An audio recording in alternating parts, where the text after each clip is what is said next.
About 5 years ago, I took a ride across the country, and along my way, I was going to be meeting with a whole bunch of writing friends that I had met online in an online writing group.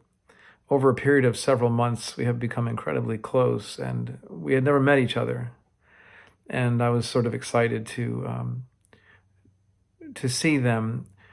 During that same time, and probably because of the writing, there was an invitation from life, I feel like, to pay attention, to my surroundings as I wrote, to pay attention to instances and people and boring moments, and probably most importantly, to pay attention to myself and to my own heart and thoughts and ways.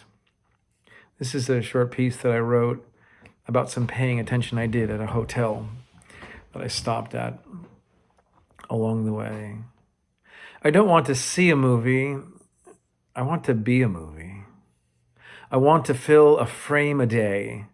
I want to be a movie, not because I want to be watched, I don't think. I mean, I like being watched, attention, shoot me, but probably a fairly human core desire to be noticed.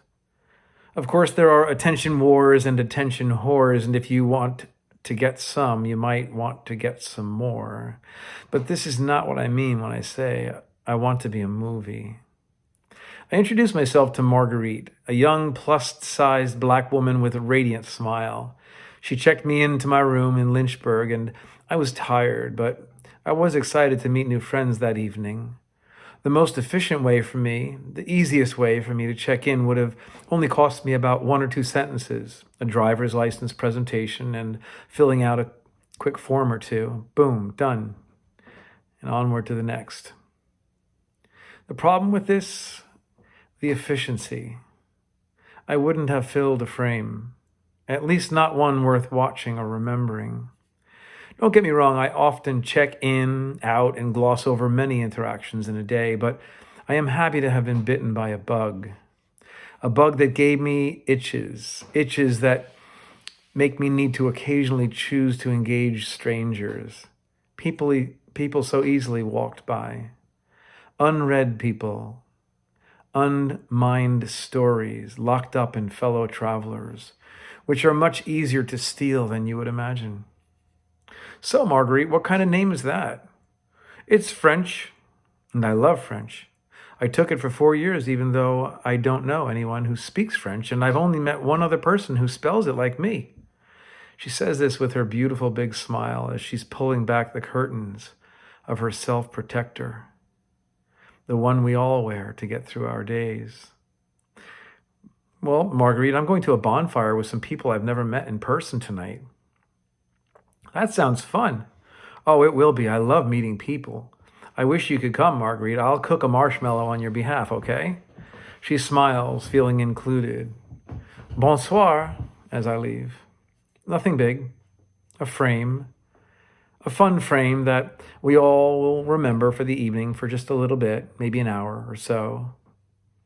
But more than that, we would remember if we hadn't filled the frame. When I came down to the lobby later, she yelled for me, Hey, the bonfire lady was here looking for you.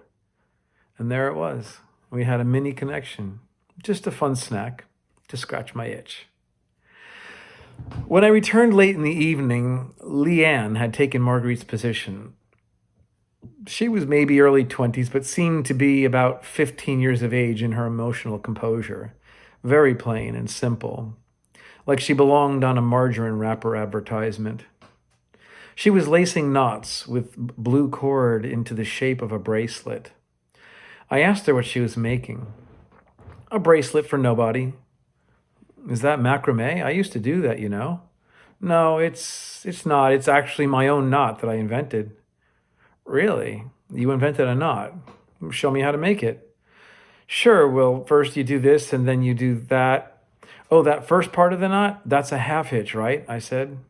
Well, I call it a 4 knot because it looks like the number 4, see?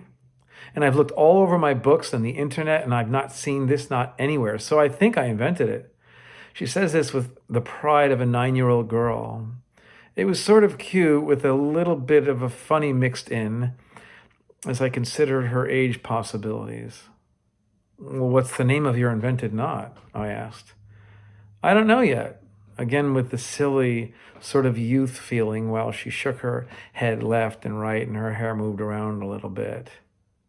Seeing my guitar, she asked if I was a musician. I said, not really. I mean, I've traveled from Nashville where I visited my son for Thanksgiving, and he and one of my other sons, those are musicians. She excitedly blurted, I sing. And so the stories just spilled right out in the middle of her boring night.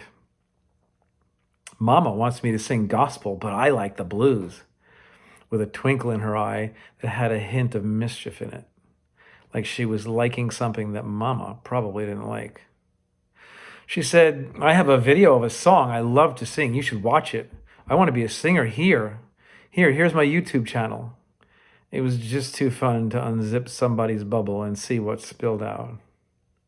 I went to my room and I did eventually check out her YouTube channel, which had 3 very homemade videos. I opened the one that she asked me to and I pressed play. Immediately I got nervous when I first started playing because the beginning scene was of her standing in front of a bathroom mirror with her cell phone to record, wearing a dress that made her look older than the 15-year-old girl that she looked like behind the counter downstairs. I thought, oh shit, she's a porn girl and this is a trap or something. Anyway, it wasn't. And Leanna had a lovely voice, a swagger dying to bust out of her mom's gospel confines. And she should probably stick to inventing knots for a little while longer. Frame filled. One for me, one for her. A couple more frames got filled during the bonfire, where the itch would come and not let me fade into the woodwork, the background, as is more comfortable for me to do sometimes. I'm glad for having been bitten by this bug. I mean, these aren't not really news stories or even very good stories, but they are a frame in a day that for me is remembered and could easily have been forgotten for both of us. I don't want to see a movie. I want to be a movie. Well, thanks.